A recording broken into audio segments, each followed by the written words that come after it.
Kryefamiljarja e familjes në nevojë Eleni Lako, së bashku me dy vajzat e saj, Rozeta dhe Irma, përballen çdo ditë me varfëri ekstreme, probleme të rënda shëndetësore dhe mungesën e kushteve minimale të jetesës. Banesa ku jetojnë është e amortizuar, pa dyer e dritare funksionale, ndërsa çatia e dëmtuar rrezikon të shëmbet në çdo moment. 3 anëtarët e familjes janë drejtuar televizionit Apollon për të bërë publike gjendjen dramatike në të cilën ndodhen. Sipas tyre shpesh kalojnë ditë dhe net pa ushqim, ndërsa mungesa e të ardhurave nuk u mundëson të blejnë ilaçet e domosdoshme për nënën dhe njërin prej vajzave, të cilat vuajnë nga probleme shëndetësore dhe kanë nevojë për trajtim të vazhdueshëm, sipas rekomandimeve të mjekëve.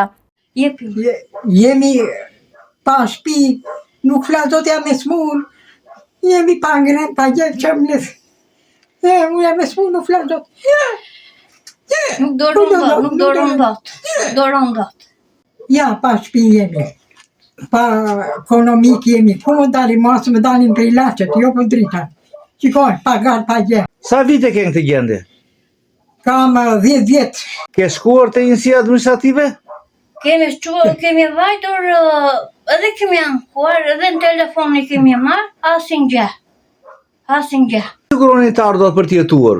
Me pensionin e mami edhe nuk i del, edhe me bidona me ka pasur rëndot, unë atë isem që mos të mbledhi, po s'ka fuqi, po qa du bëjnë e ki që zvar. Nuk më del, ma, ja 150.000 lek. Sa? 150.000 lek nuk i dali. Të vjetra. Ne jeton gjendje shumë të keqe, dhe mbledhim këta përplera, s'kemi të hardha, dim ekonomike nuk na japi, e bëjmë leta, thonë nuk e fitojmë, jo kje tokë, jo ashtuja, edhe atë tokë që kemi nuk na kush do bëj. Dim nga bashkia dhe pismeni, për në të shbi të shkoj gjendë për ti mua, si bje jashtë bje dhe brenda. Pas ndarjes nga jeta të kryefamiljarit disa vite më parë, familja Lako ka mbetur pa mbështetje dhe jeton në mjerim të plot. Të ardhurat e vetme që sigurohen nga mbledhja dhe shitja e materialeve të riciklueshme nuk mjaftojnë as për nevojat më elementare të jetesës. Gjendja e rënduar ekonomike, shoqëruar me problemet shëndetësore, ua ka bërë edhe më të vështirë jetën. Familjarët shprehen se ndihen të braktisur nga pushteti lokal dhe deputetët e partisë në pushtet që nuk po i japin mbështetjen dhe ndihmën e premtuar gjatë fushatës elektorale.